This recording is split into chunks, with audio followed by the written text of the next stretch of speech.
Irmãos, hoje eu quero falar desse tema que parece ser algo tão simples, uma pergunta tão simples, mas eu gostaria de fazer essa pergunta para você. Do que Jesus te salvou? Se é que você foi salvo, ou se é que você precisou ser salvo. É fácil de responder? Alguém pode me dizer, mas Jesus me salvou da condenação eterna. Excelente resposta. Só que condenação eterna é consequência e não causa. Então, do que Jesus nos salvou? Marcos citou aqui na oração dele, Efésios 2:1, que seria também o texto que eu ia ler, que diz assim: Ele nos deu vida, estando nós mortos em nossos delitos e pecados. Ou outra versão diz assim: Ele nos vivificou, que é a mesma coisa, estando nós mortos em nossos delitos e pecados. Bom, esta era a tua condição sem Cristo, morto. É a minha condição sem Cristo, morto. E morto, o que faz? Nada.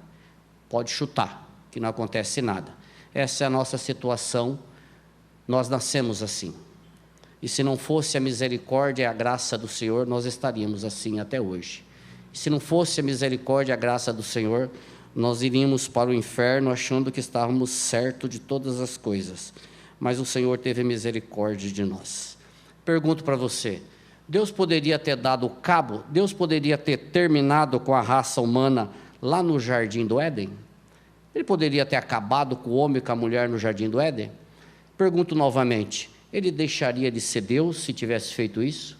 Ele seria menos Deus se ele tivesse acabado com o homem e com a mulher no Jardim do Éden? Afinal de contas, Deus tinha dado uma ordem, Deus tinha dado uma orientação, Deus tinha dado uma recomendação e Deus tinha dito que se não fosse obedecido haveria consequência, certo ou errado? Certo. Pois é, e os nossos pais optaram por desobedecer a Deus numa forma de incredulidade. Só que Deus, ele disse para o homem, ele alertou o homem para não comer o fruto, porque se ele comesse daquele fruto, haveria consequência. O homem não poderia alegar que não tinha recebido nenhuma orientação. Gênesis 2, 16, 17 diz assim: Ordenou o Senhor Deus ao homem, dizendo: De toda a árvore do jardim comerás livremente. Ele não ia passar fome, podia comer de todas as árvores do jardim, mas da árvore do conhecimento do bem e do mal, dela não comerás, porque no dia em que dela comeres, certamente morrerás. Qual foi o fruto que o homem comeu?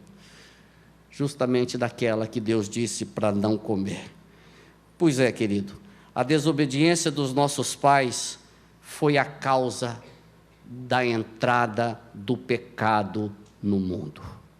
Você pode até dizer para você mesmo, eu não tenho nada com isso, mas você tem a ver com isso, porque os nossos pais, nós, depois de Adão, todos nós nascemos na mesma situação. Ou seja, nós não nos tornamos pecadores, nós nascemos pecadores. Independente se você goste ou não goste de ouvir isso, independente se você aceita ou não aceita ouvir isso, independente se você quer ou não quer ouvir isso, você nasceu tão pecador quanto eu, quanto o pastor.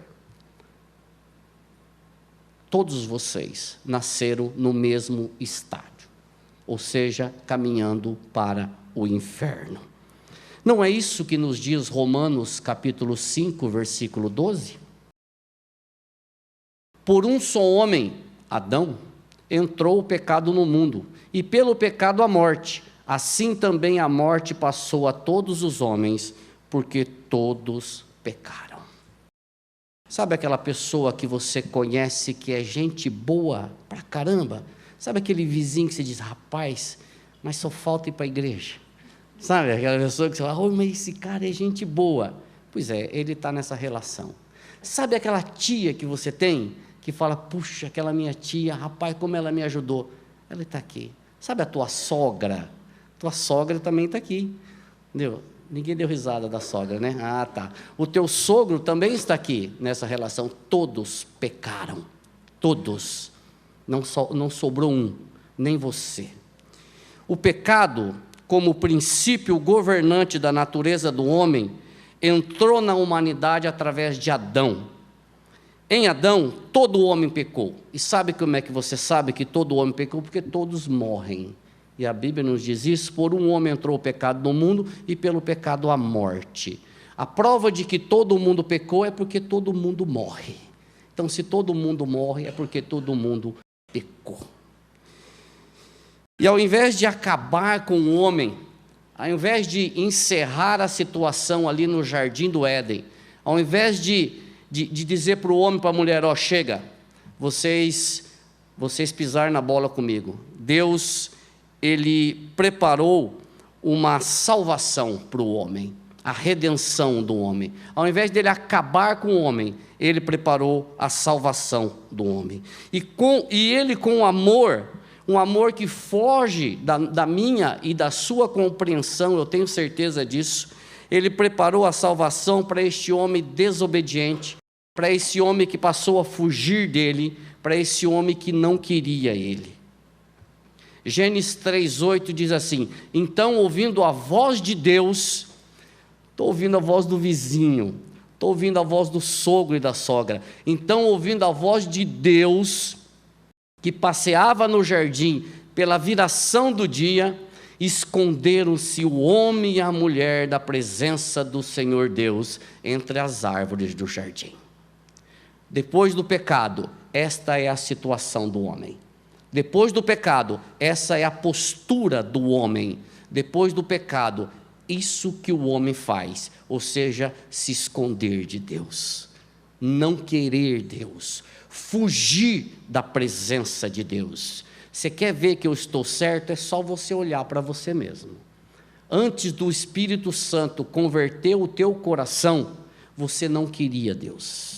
Você zombava de Deus, você fugia de Deus, você tirava sarro de crente, você não gostava de Deus, você nunca tinha prazer em ler a palavra do Senhor, e quando lia, não é possível que isso seja verdade, estou mentindo ou estou falando a verdade? Porque esta é a situação do homem sem Deus. Gênesis 3,15 diz o seguinte, diz sobre a preparação desta salvação que o Senhor preparou para o homem. Ele diz assim, o Senhor falando depois que o homem pecou, depois que Deus perguntou para ele o que ele tinha feito, depois que ele perguntou para a mulher o que tinha feito, depois que ele perguntou para a cobra o que tinha feito, aí Deus falou assim, porém inimizade entre ti e a mulher, entre a serpente e a mulher, entre a tua descendência e o teu descendente, este te ferirá a cabeça, e tu lhe ferirás o calcanhar. Aqui está um texto que teologicamente se chama proto-evangelho, ou seja, é a primeira referência feita à necessidade de um redentor. É a primeira passagem na Bíblia que nos aponta para a necessidade de um redentor. Este lhe ferirá a cabeça, Jesus, e tu lhe ferirás o calcanhar. Capaz de efetuar a purificação dos pecados, bem como pagar a horrenda pena que o pecado acarreta. O termo descendente aponta para Cristo. Este diz, entre a tua descendência e o teu descendente. Esse descendente já é a preparação, já é o proto-evangelho, já é a necessidade de um redentor capaz de apagar o pecado do homem. Este redentor, este descendente é Cristo. Então aponta para o sacrifício de Cristo. A salvação que Deus preparou, irmãos, ela não foi algo assim, e agora, o que nós vamos fazer? Ixi, o homem pecou, e agora? O que eu posso fazer? Não foi algo coxa de retalhos. Sabe o que é coxa de retalhos? Aquelas coxas que a avó fazia, cheio de retalho, cheio de costura. Não foi um plano emergencial. Não foi algo que aconteceu e pegou Deus de surpresa. Não foi algo que... E agora, o que eu vou fazer? Eu vou criar aqui um planinho, eu vou fazer algo aqui, depois eu penso no que eu faço melhor. Não, isso daí não foi pego Deus de surpresa. Por que não foi? Porque segundo a Timóteo nos dá uma base do que isso aconteceu. Olha o que nos diz 2 Timóteo 1, 9 e 10. Nos salvou e nos chamou com santa vocação, não segundo as nossas obras, mas conforme a sua própria determinação e graça que nos foi dada em Cristo Jesus ontem. Não, antes dos tempos eternos. E manifestada agora, pelo aparecimento de nosso Salvador Jesus Cristo, o qual não só destruiu a morte, mas trouxe à luz a vida e a imortalidade mediante o Evangelho. Como eu disse, não foi um plano emergencial, é um plano que remonta aos tempos, é um plano que é antes dos tempos que nós conhecemos. E o mais interessante nisso, não é segundo as nossas obras. Eu digo para você o seguinte, você, querido e querida, qual que foi a tua participação nisso? Eu te respondo, 0. Não foi segundo as nossas obras. Essa é a maravilhosa afirmação de que todos os aspectos da salvação, incluindo santificação, são alcançados inteiramente pela graça de Deus. Pela graça de Deus e não pelos nossos méritos. Não foi pelos seus méritos, mas pela própria determinação e graça do Senhor. Queridos, desde a eleição até a nossa glorificação, tudo é pela graça do Senhor. Tudo é pelo Senhor. Nós não temos méritos nenhum. Claro que santificação nós entendemos que é um processo. Soberania de Deus, responsabilidade humana. Mas tudo é pela graça do Senhor. Queridos, Ele chama, Ele santifica, Ele glorifica. Tudo é Ele quem faz.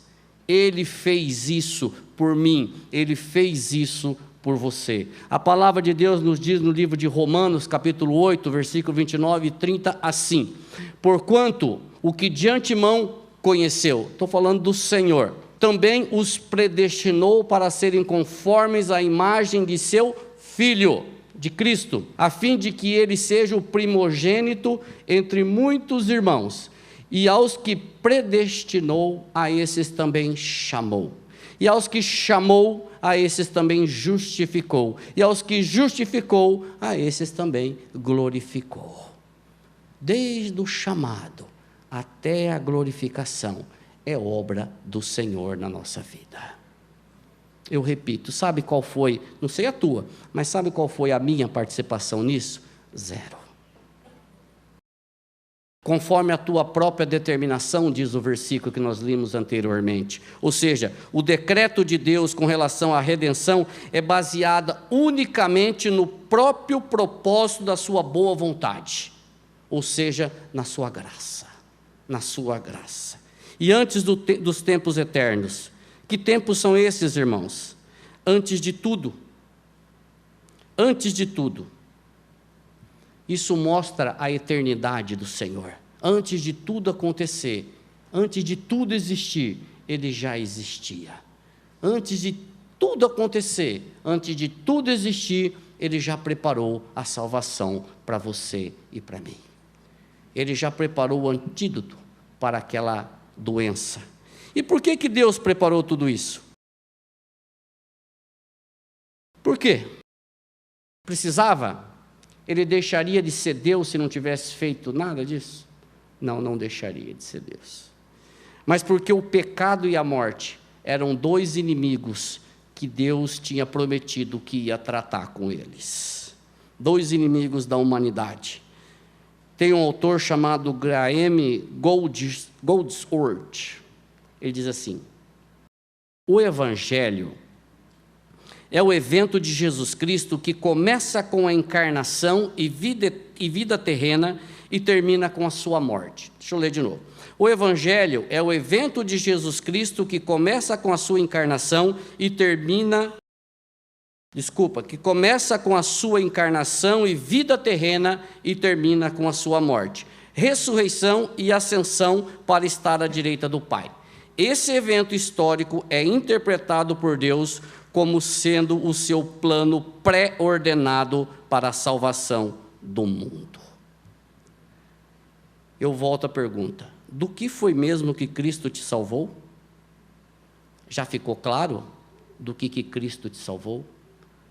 Está claro para você que Cristo salvou você do pecado? Está claro isso? Que você não podia se salvar? Que você não podia se converter sozinho? Que você não podia ir ali e dizer: agora eu quero ser crente, se não fosse o Espírito Santo atuar, gerar fé no teu coração? Queridos, a essência da obra da salvação efetuada por Cristo está no fato de que Ele morreu numa cruz pelos nossos pecados e nos fez morrer nele para que pudéssemos ser reconciliados com Deus. A essência está no fato de que Jesus Cristo morreu numa cruz pelos nossos pecados e nos fez morrer nele para que pudesse nos reconciliar com Deus. João 12:32 diz assim, Jesus dizendo: eu, quando for levantado no madeiro, atrairei todos a mim mesmo.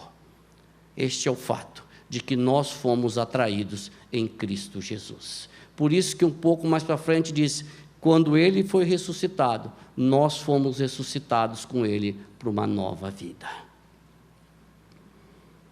Mas como pode ser isso? É uma pergunta que eu faço para vocês. Como uma morte numa cruz pode influenciar a minha relação com Deus? Como que a morte na cruz pode influenciar a tua vida com Deus? Eu busquei apoio aqui no John Piper, porque a resposta para isso é expiação. E o que significa expiação?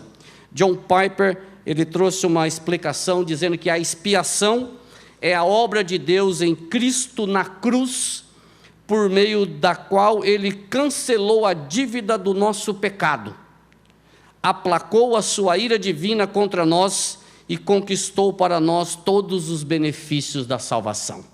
Isso é expiação. É a obra de Deus em Cristo na cruz, por meio do qual Ele cancelou a dívida do pecado. Ou será que você não tinha dívidas de pecado com o Senhor? E tem mais um aqui, D.A. Carson, ele nos ajuda também dizendo que expiação é o ato pelo qual o pecado é cancelado, é anulado, é apagado do registro. Isto é expiação. Foi isso que Ele fez lá naquela cruz por nós. Ele riscou, falando teologicamente, Ele riscou o escrito de dívida que era contra nós. Ele pagou a conta que eu e você não podíamos pagar nunca. Ele riscou a dívida que nós tínhamos e Ele nos reconciliou com o Pai. Foi isso que Ele fez naquela cruz. E quais as implicações da morte de Jesus? Queridos, eu já ouvi isso e um dia eu até preguei isso, misericórdia, Senhor, que a morte de Cristo foi para satisfazer a ira do diabo. Eu não sei onde que eu achei isso na Bíblia. Entendeu? O diabo não tem nada com isso. Sabe por quê? Porque Cristo morreu em dois estágios. Primeiro, Cristo morreu verticalmente. Cristo morreu para aplacar a ira de Deus.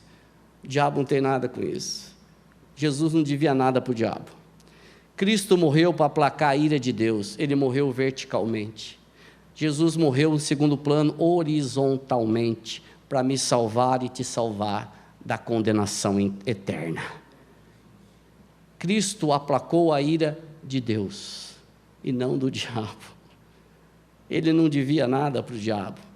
Alguém já disse uma vez assim, e eu também já disse isso, infelizmente, que quando Jesus morreu, ele foi lá e tomou a chave do inferno da mão. Já ouviram isso? Que Jesus tomou a chave do inferno da mão do diabo, né? Já ouviram isso? Que ele foi lá no inferno, quando ele foi lá, que diz em Pedro, ficou 3 dias, foi lá tomar a chave. Eu falei, Jesus, quando eu li Apocalipse 1,18, eu quase que entrei debaixo da cadeira, porque lá está escrito assim, ó, eu tenho a chave do inferno e da morte, não tomei de ninguém não, é minha.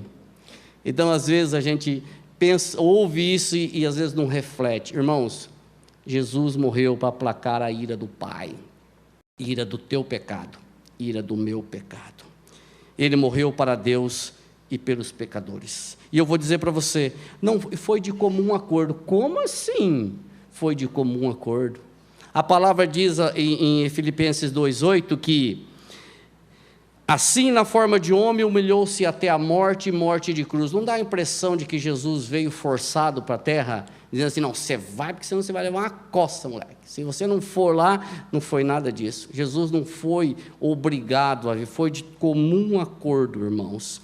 Ele diz em João 10, 17 e 17, 21, por isso o Pai me ama, porque dou a minha vida para retomá-la, a fim de que todos sejam um, e como és tu, ó Pai, em mim e eu em ti, também sejam eles em nós, para que o mundo creia que tu me enviaste. Ele veio para cá. Eu tenho uma expressão do pastor Glênio Fonseca Paranaguá, que eu acho fantástica, ele diz assim, ele vestiu uma pele humana, ele reduziu a um corpo humano, vestiu uma pele, passou sono, sede, cansaço, e tudo as provações que nós passamos, foi para aquela cruz, foi humilhado. Nós estávamos conversando com os irmãos ontem, toda a humilhação de Jesus Cristo, e Ele fez isso por mim e por você, para me perdoar e te perdoar. Eu vou falar uma frase um pouco mais para frente, que realmente impacta nós.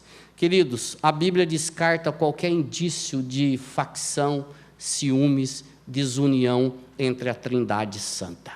Não há nenhuma ruptura entre eles. Não há nada que diga que foi por imposição. Embora a justiça de Deus tinha que ser feita, mas não foi feita sob imposição. O Filho veio por vontade própria. Qual é o tipo de amor que devemos devotar ao nosso Deus por isso? Como criaturas, devemos amar a Deus com todo o nosso coração, alma, força, com todo o nosso ser e em todo o nosso tempo. Perceba que eu não estou falando com todo o nosso tempo, mas eu estou dizendo em todo o nosso tempo. Por que que eu digo isso? Porque muitos alegam que não sobra tempo para ler a palavra do Senhor. Muitos de nós alegamos que não sobra tempo para orarmos ao Senhor. Muitos de nós alegam que não sobra tempo para o Senhor. Muitos de nós desprezamos o Senhor durante os nossos dias, semana, meses, ano. As minhas atribuições são tantas que o Deus do universo está fora dos meus planos. As suas também são assim? Talvez, quando chega a horário de dormir, com os olhos já fechados, eu lembro do Salmo 4, versículo 8, que diz mais ou menos assim, como é que é? Com Deus me deito, logo pego no sono, porque Tu és o meu Senhor. Mas já com um zóio fechado, assim, entendeu? O outro acabando de fechar. Às vezes, só na hora de dormir, eu leio um versículo. Ou então, quando eu estou com insônia, eu pego a Bíblia, porque se há um sonífero interessante, é a palavra de Deus, né? Você começa a ler, já você já está dormindo.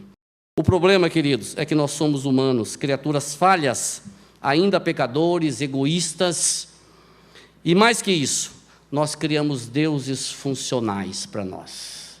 Criamos deuses. A W. Pink diz assim, o Deus de um homem é aquilo ou aquele em que ele confia. O Deus de um homem é aquilo ou quem ele confia. Eu faço essa pergunta para você. Em quem ou em que você tem confiado?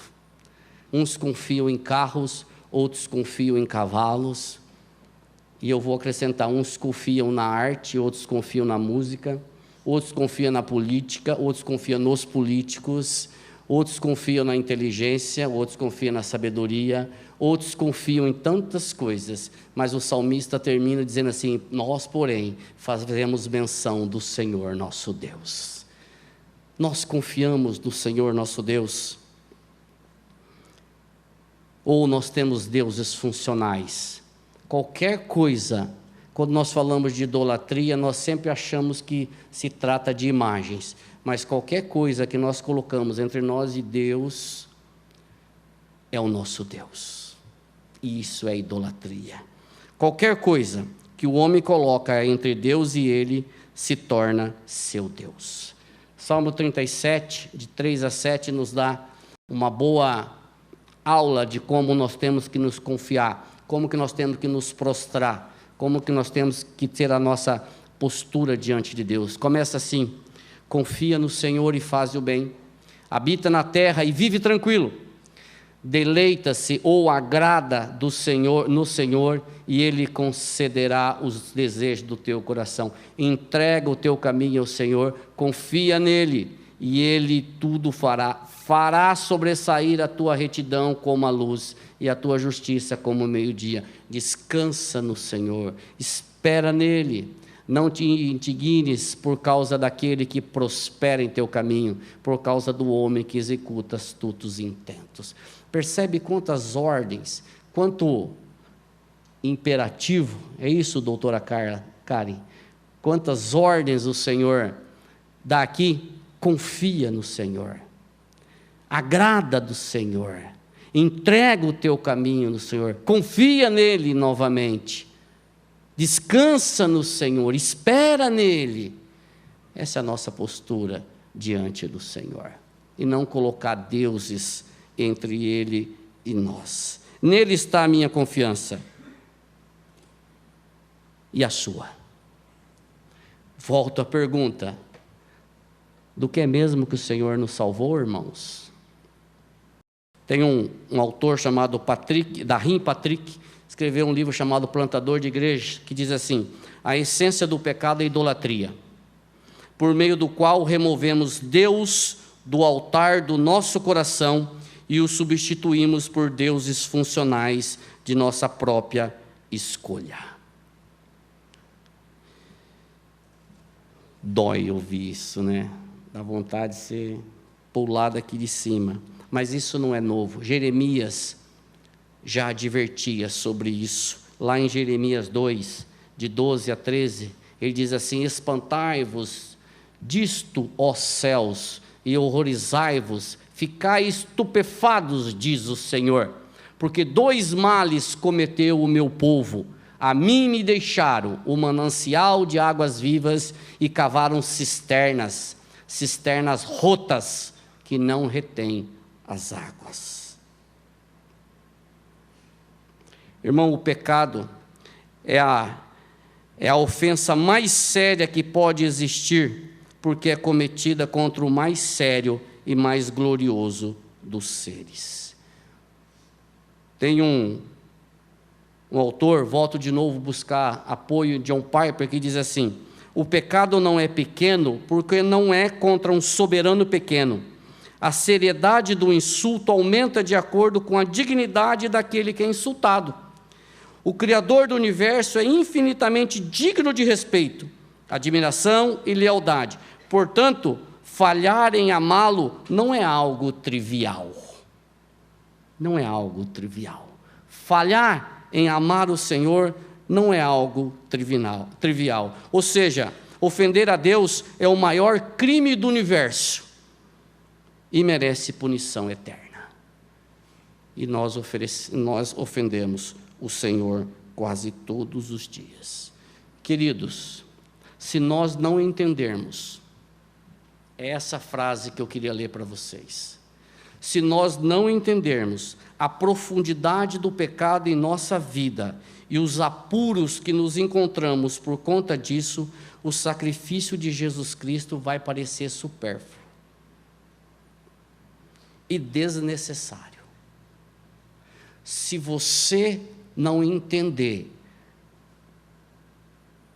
a profundidade do pecado na tua vida, se você não entender os problemas que você tem por causa do pecado, você não vai entender o sacrifício de Jesus Cristo na cruz por você. Você vai achar que é algo supérfluo, você vai achar que é algo banal, você vai achar que é algo desnecessário, que qualquer um poderia fazer. Mas, o mas de Efésios 2:4, mas Deus misericordioso, mas se entendermos o tamanho de nossa depravação e da necessidade de sermos salvos deste estado, então vamos glorificar a Deus pelo sacrifício de Jesus Cristo na cruz do Calvário. Nós só vamos glorificar a Jesus, nós só vamos para Ele, nós só vamos nos prostrar, nós só vamos reconhecer aquele sacrifício, aquele sangue derramado, se nós entendermos o tamanho da nossa depravação, se nós entendermos o estrago que o pecado fez no homem. Irmãos, nada poderia remover este pecado, ninguém poderia te salvar do pecado, não se engane. Nada nem ninguém. Se Cristo foi para aquela cruz, é porque era a única alternativa, a única opção, não tinha outra, não dava para remendar. Romanos 3, 25 e 26 diz assim: a quem propôs, Paulo escrevendo, no seu sangue, como propiciação mediante a fé, para manifestar a sua justiça, por ter Deus, na sua tolerância, deixado impune os pecados anteriormente cometidos, tendo em vista a manifestação de sua justiça no tempo presente, para Ele mesmo ser justo e o justificador daqueles que têm fé em Jesus Cristo. Não é fé em mim, é em fé em Jesus Cristo. Aqui nós vemos Paulo afirmar que Deus ofereceu Cristo como sacrifício propiciatório, ou seja, como oferta pelo pecado, ato pelo qual se torna favorável a nós.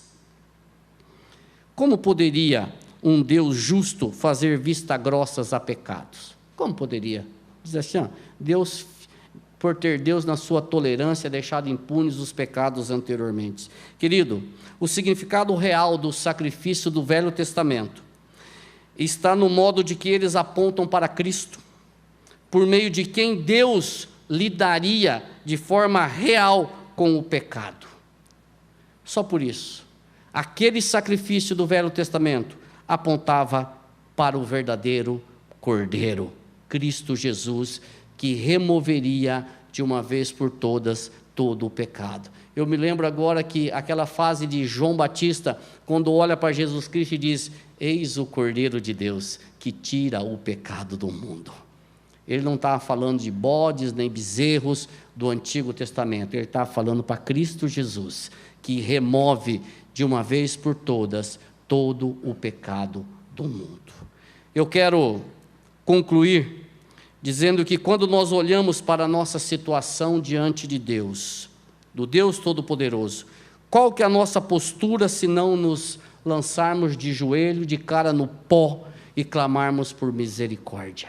Misericórdia, Senhor, porque como o Marco disse aqui, João 15:5, sem o Senhor eu não posso fazer nada. Misericórdia de mim, Senhor. Foi isso que Cristo fez na cruz, meus irmãos. Nos salvou do pecado, nos salvou deste mundo, te salvou de você mesmo. A salvação consiste em sermos livres do pecado, da sua culpa, do seu poder, da sua penalidade. O Senhor nos salvou lá do pecado passado, do presente e do futuro.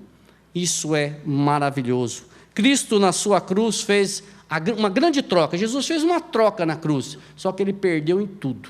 Geralmente, quando a gente fala uma troca, eu só troco alguma coisa com você, porque se eu achar que eu vou ganhar alguma coisa. Mas a troca de Jesus Cristo, ele perdeu em tudo. Martinho Lutero chamou isso de a grande troca, onde a oração dele foi: Senhor, Senhor Jesus, Tu és a minha justiça e eu sou o Teu pecado. Levaste sobre Ti o que era meu, mas depuseste sobre mim o que era Teu. Tu me tornaste o que eu não eras, para que Tu pudesses me tornar o que... Tu te tornaste o que eu não era, para que eu pudesse me tornar o que não era. A troca que Jesus fez na cruz foi vantajosa para nós e desvantajosa para Ele, certamente.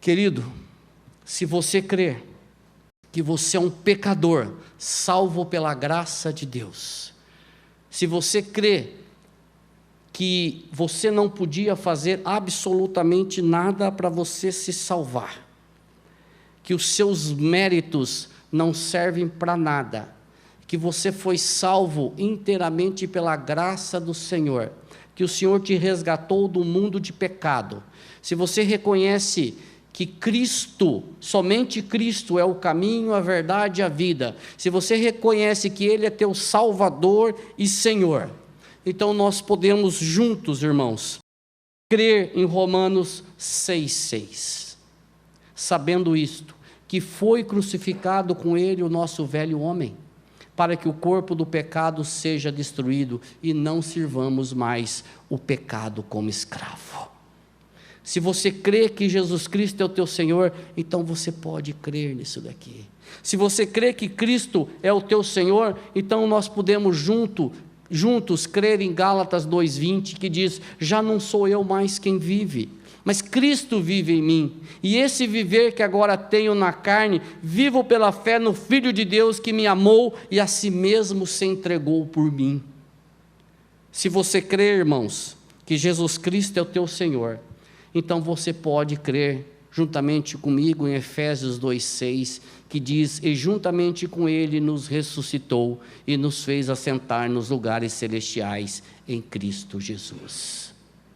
Se você crer, irmãos, você pode crer comigo em Filipenses 1,21, que diz: porquanto para mim o viver é Cristo e o morrer é lucro. Porque o viver é Cristo, o morrer é lucro. Se você crê que Jesus Cristo é o teu Senhor e Salvador, o morrer é lucro. Se não crer, é desespero, mas é lucro se você crer. E eu queria terminar mesmo com uma aplicação.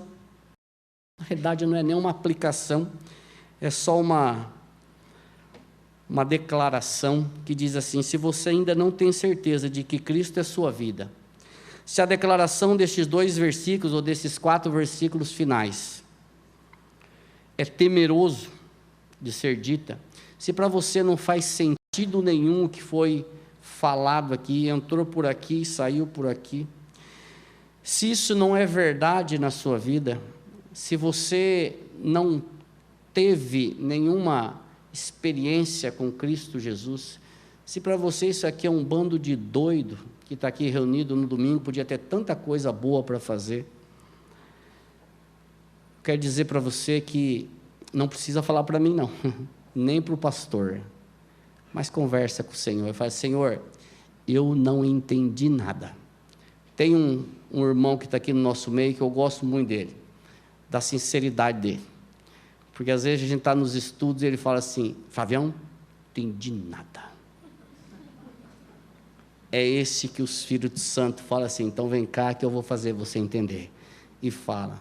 Agora quem não diz: sei tudo, Bíblia, sei de Gênesis a Apocalipse, aí é o problema. Então, querido, fala com o Senhor se você quiser, porque se há alguém que pode resolver o teu problema, é Ele. Eu vou aumentar os seus problemas, certamente. Que o Senhor nos abençoe, que o Senhor te dê uma excelente semana, e eu vou plagiar Augustus Nicodemos, só isso, que ele diz o seguinte, alguém disse assim: o que é ser inclinado para a carne e o que é ser inclinado para o Espírito. Ele falou simples. Como é que é a sua vida durante a semana? Você gosta de ler a Bíblia? Você gosta de orar? Você gosta de ouvir sobre a palavra de Deus?